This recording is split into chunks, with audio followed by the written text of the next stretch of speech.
Muchas gracias, tocayo. Ok, segunda presentación del día para los que se van a aburrir de mí porque quedan dos. No tengo ningún conflicto de interés.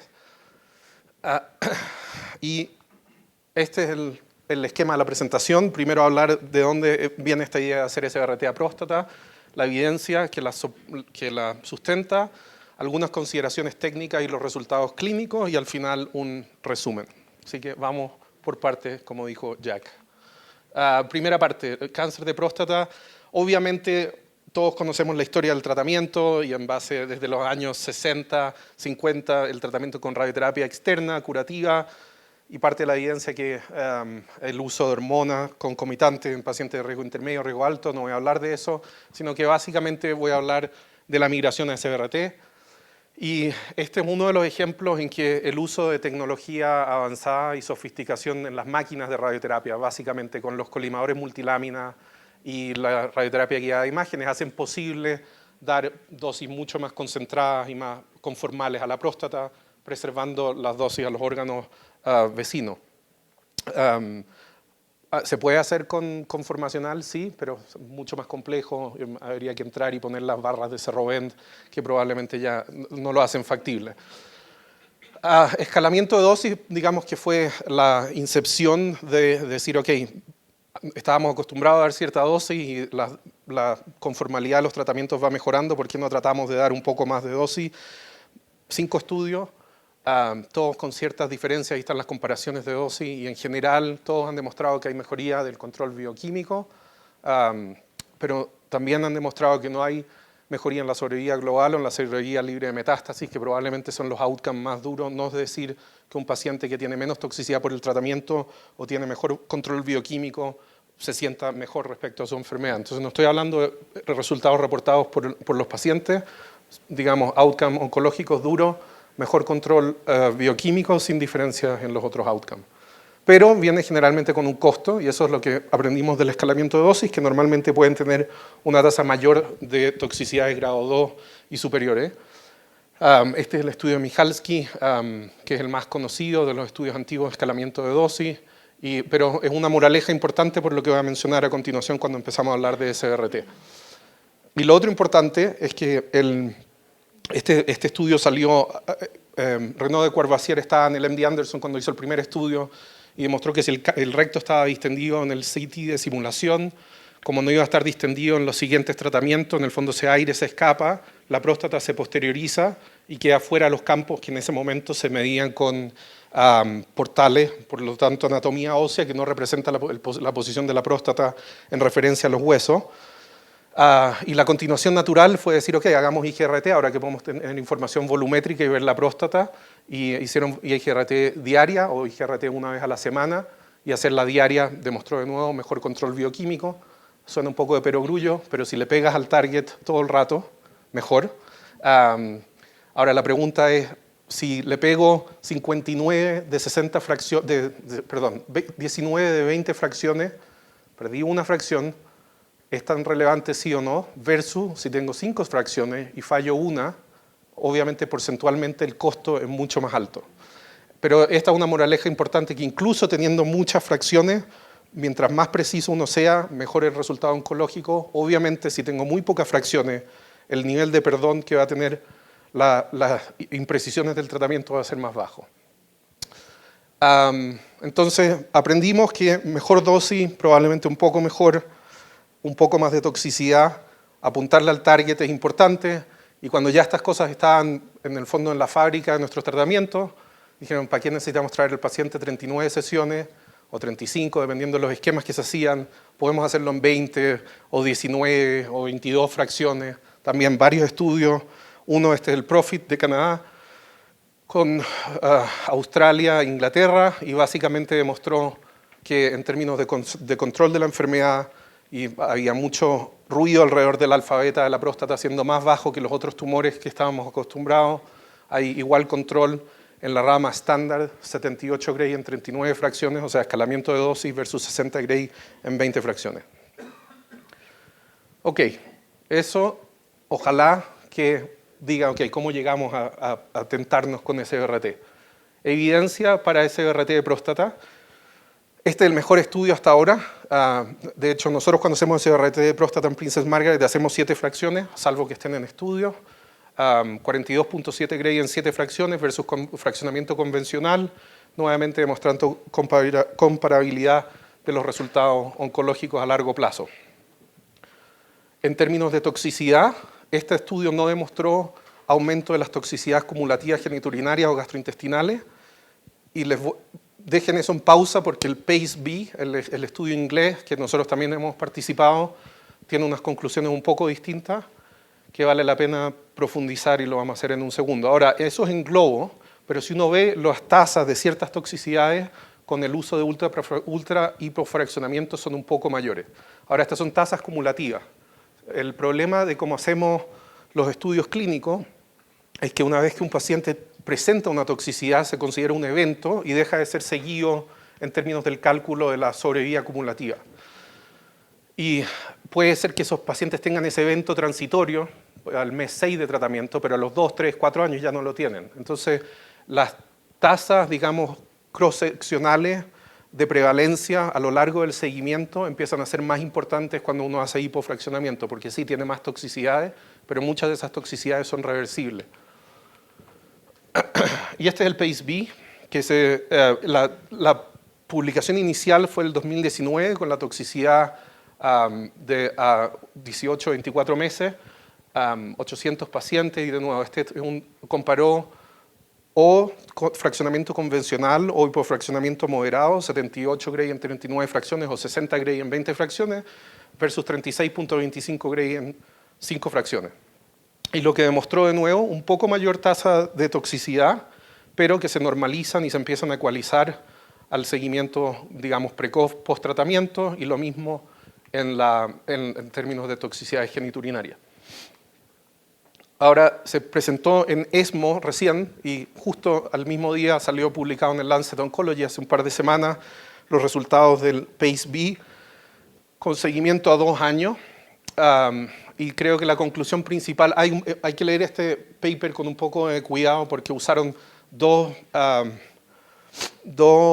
convenciones de reporte de toxicidad, usaron las escalas del RTOG y el CTCAE, y hay un poco de diferencia entre las dos en términos de sensibilidad, pero básicamente lo que demostraron es que había un poco más de toxicidades a lo largo de los grados 2 y 3 en el análisis cumulativo al año y a los 2 años, con el uso de CBRT, 5 fracciones nuevamente. Pero cuando uno analiza lo que les decía antes, si uno hace estas comparaciones, digamos, de prevalencia cross-seccional y decir, ok, sí, hay más toxicidades al principio, pero cuando uno compara a los 24 meses son bastante similares las tasas de toxicidades geniturinarias 2 o 3. Todos tenemos pacientes, son bastante subjetivas, y los pacientes también que tienen cáncer de próstata tienen en general hiperplasia benigna de la próstata, tienen otros síntomas, entonces es muy difícil. Las escalas 1 en general no deberían ser muy consideradas, pero nuevamente, si uno toma las toxicidades cumulativas a 2 años, aumentan casi al doble con el uso de CBRT. Es un poco distinto, como les dije, la sensibilidad. Son los mismos pacientes que reportaron las dos cosas, pero uno detecta 11%, el otro 20%. ¿Cuál es la verdad? Probablemente algo en la mitad, pero digamos 10, 15% versus 20, 25% con el uso de CBRT. Nuevamente, eso es toxicidad acumulativa. O sea, uno le dice al paciente, si se hace CBRT, tiene casi el doble de chance, no es de 50 a 100%, sino que de 10 a 20, 25%, de tener alguna toxicidad que lo haga molestar suficiente como probablemente requerir algún tipo de intervención, pero a 2 años son bastante comparables. O sea, va a tener más probabilidad de tener un evento, pero esos eventos no van a acompañarlo por el resto de su vida, por lo menos a los 2 años. Hay análisis multiinstitucionales, esto es principalmente de la costa oeste, varios centros liderados por UCLA, en múltiples estudios clínicos. Mayoría de los pacientes son de riesgo bajo, intermedio, favorable o desfavorable, con tasas de control de falla bioquímica en el orden de 5 a 10% en general en los pacientes. Y las toxicidades, si bien estas son registros y no son estudios prospectivos, son bastante similares a lo que presenté antes, probablemente un poco subestimadas. Se le acabó la pila, pero si uno ve Las tasas acá de toxicidad genitourinaria son 12% y las tasas gastrointestinales 5% y en este caso 2 y 4% de grado 3.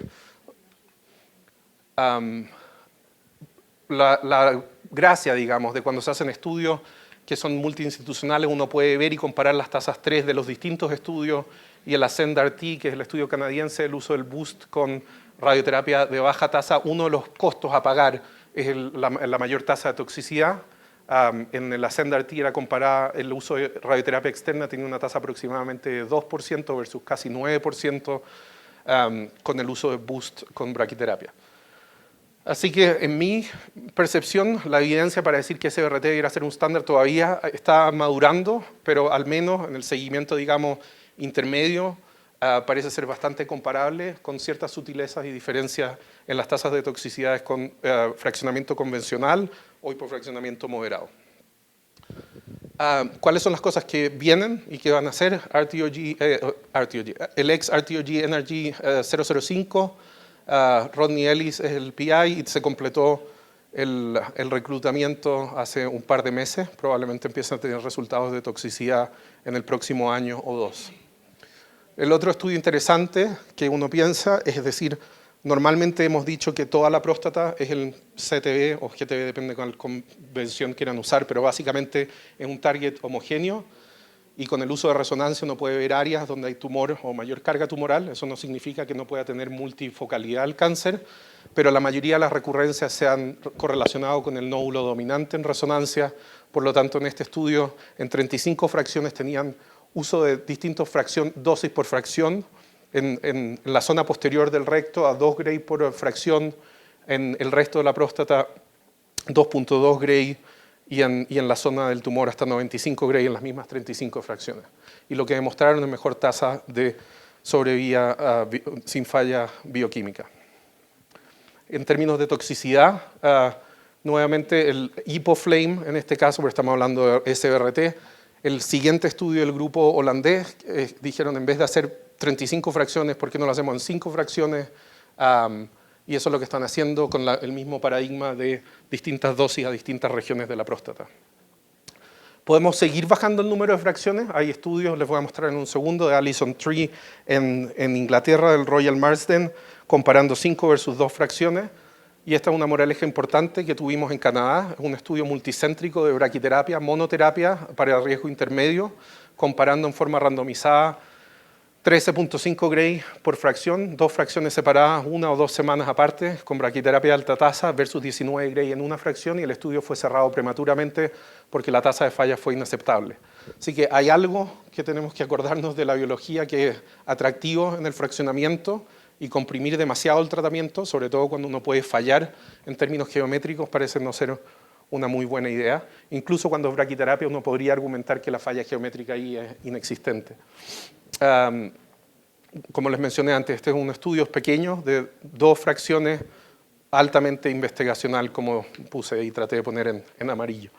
Y este es el estudio que mencioné antes, comparando 5 fracciones versus 2 fracciones con endpoint primario de toxicidad genitourinaria. ¿Se pueden hacer los linfonodos? Esa es la otra pregunta. Mucha gente, hay ahora más, digamos, evidencia para que en pacientes con riesgo desfavorable, intermedio o alto riesgo, el tratamiento electivo nodal tiene beneficios. Entonces, ahora, ¿cómo combinamos las dos cosas? Hay varias series de distintos centros. Esto está publicado por una colega que recién se unió a nuestro grupo, con fallas bioquímicas a 3 años sumamente altas. A esto obviamente hay que tomarlo con un grano de sal porque depende de la población que uno estudie, pero las tasas de toxicidad genitourinaria grado 3 extremadamente bajas, toxicidad de grado 2, como sabemos, cuando uno incluye la pelvis, las toxicidades agudas aumentan, pero al menos son toxicidades 2, no son severas, pero de nuevo, 5 fracciones 25 Gray con un boost integrado a la próstata para llevarlo a los 36.25 Gray de las 5 fracciones. Nuevamente, cuando está reportado por los pacientes, estabilidad para sugerir que si bien hay toxicidades, no impactan desde el punto de vista del paciente a largo plazo si uno hiciera seguimientos más prolongados. Y lo último, y este es un estudio en curso del grupo de India, del Tata Memorial, comparando hipofraccionamiento moderado, incluyendo la pelvis y la próstata, versus el esquema que les mostré recién. Por lo tanto, va a haber evidencia para sugerir sí o no si es una buena idea hacer hiperfraccionamiento e incluir la película. Consideraciones técnicas. Como lo hacemos nosotros, fiduciales, espaciadores rectales, ICT y resonancia de planificación. Obviamente hay radioterapia guiadas por imágenes y el seguimiento. Les voy a mencionar algunas de las cosas claves de esto.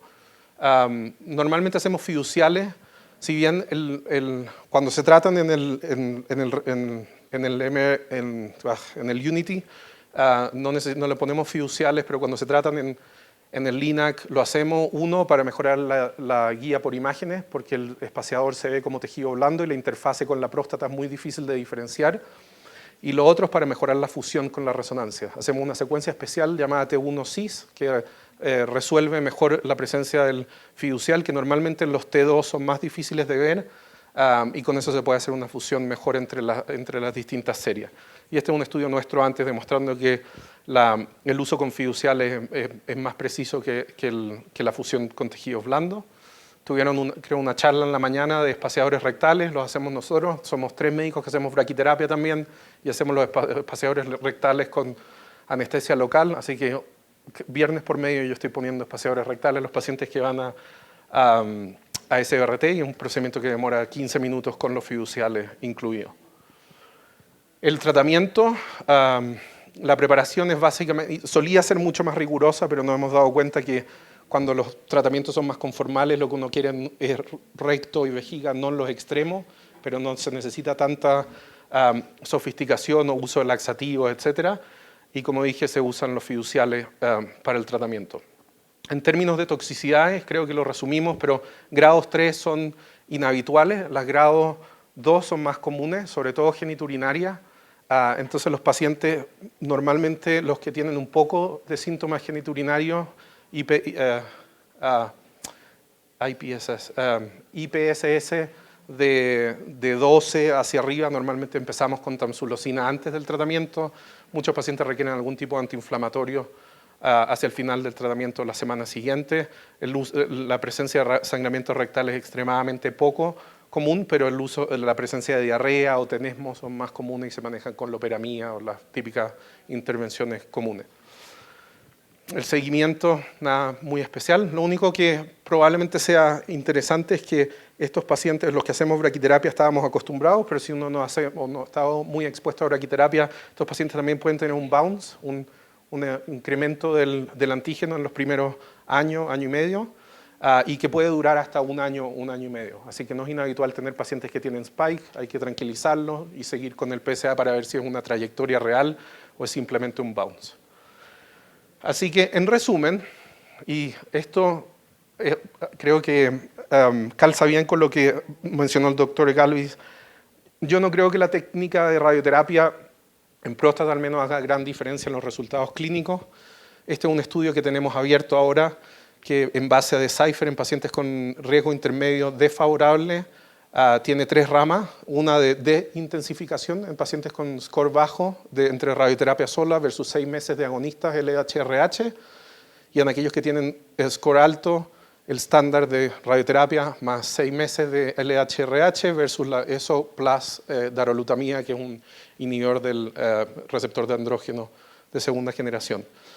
Y estos son todos los esquemas permitidos de radioterapia, solamente para demostrarles que esto pasó por el NCI, por el comité canadiense, y básicamente, es decir, no hay ninguna evidencia que tratar a un paciente con 78 Gray en 39 fracciones sea peor que tratarlo con 60 en 20, son equivalentes, tienen ventajas y desventajas, pero obviamente para el paciente en términos de adherencia, de facilidad, de impacto en la vía, mientras menos fracciones sean, más tolerable es, por lo tanto, ¿por qué no hacerlo?